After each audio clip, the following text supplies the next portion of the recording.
अस्सलाम वालेकुम। अच्छा, आज हम बात करेंगे करंट अफेयर के सीएसएस के सिलेबस के ऊपर के सीएसएस का करंट अफेयर का सिलेबस क्या है।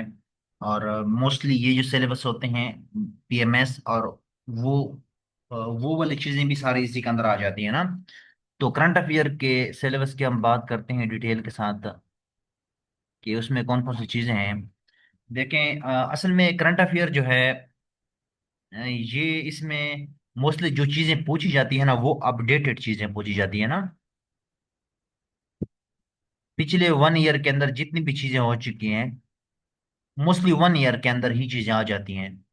तो 1 ईयर में जितनी भी आपको अपडेटेड रहना पड़ेगा, वो मोस्टली पता चल भी जाता है। जितनी भी मेजर इवेंट्स होते हैं उस पूरे साल के 7-8 महीनों के अंदर, या साल से पहले, अगर वो इशू चल रहा है तो उसी के हवाले से पूछ सकते हैं। ठीक है। तो मोस्टली पाकिस्तान अफेयर भी इसी के अंदर वो पूछ सकते हैं। रिलेशन अगर आप कह दें तो दूसरी चीजें सारे उसी के अंदर आ जाएंगे। ठीक है। तो ये उसका सिलेबस है नीचे। पाकिस्तान डोमेस्टिक अफेयर जो है, पॉलिटिक्स, इकोनॉमी और social issues, economic issues, political instability, वो सारे इसके अंदर आ जाएंगे। ठीक है। और उसमें रिलेशंस भी हैं। देखें, पाकिस्तान की नेबर कंट्रीज के साथ रिलेशंस, और इसमें इंडिया, चाइना, अफगानिस्तान, ईरान आप शामिल कर लें। ठीक है, ईरान यहाँ पे भी है, मुस्लिम वर्ल्ड के साथ, चले सही है। अच्छा, रशिया भी है, टर्की के साथ भी आपके रिलेशंस, यूएसए को आप स्किप नहीं कर सकते। ठीक है। तो मुस्लिम वर्ल्ड आ जाएगा, यूनाइटेड स्टेट आ जाएगा, और ये ऑर्गेनाइजेशन भी है। ऑर्गेनाइजेशन तो डेफिनेटली जितनी भी ऑर्गेनाइजेशन है वो आपने कवर करने हैं। ओआईसी है, यूएन है, सार्क है, और एस ईसीओ है, एस सी ओ है, शंघाई कोऑपरेशन ऑर्गेनाइजेशन, वो भी है। ब्रिक्स भी है। इसके अलावा वर्ल्ड बैंक यहाँ पर मेंशन नहीं है, वर्ल्ड बैंक है। इसके अलावा और भी जितनी भी ऑर्गेनाइजेशन ऑर्गेनाइजेशन है वो आप इसको सॉल्व इसमें शामिल कर सकते हैं। ठीक है।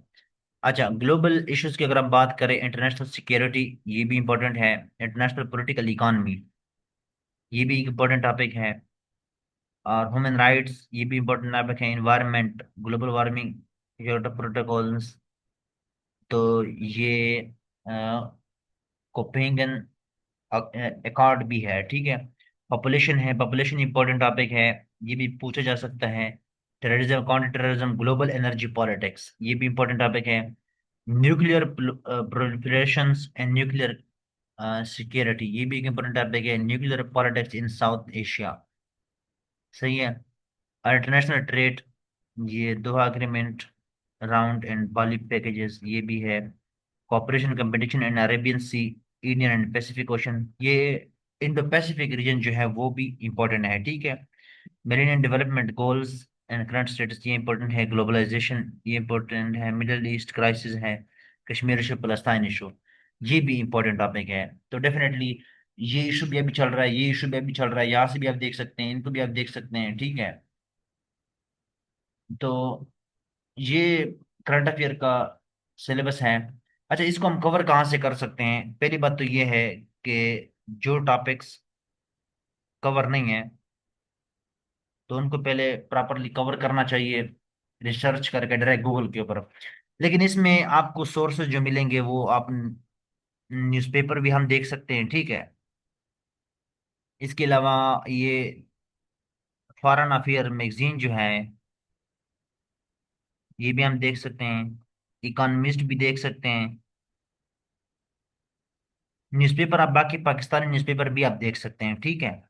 और ये इसमें थिंक टैंक्स बड़े मशहूर, बड़े फेमस हैं।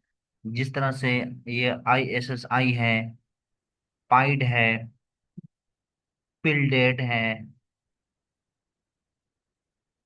तो इस किस्म के थिंक टैंक्स, ये वेबसाइट होते हैं जो रिसर्च आर्टिकल पब्लिश करते हैं।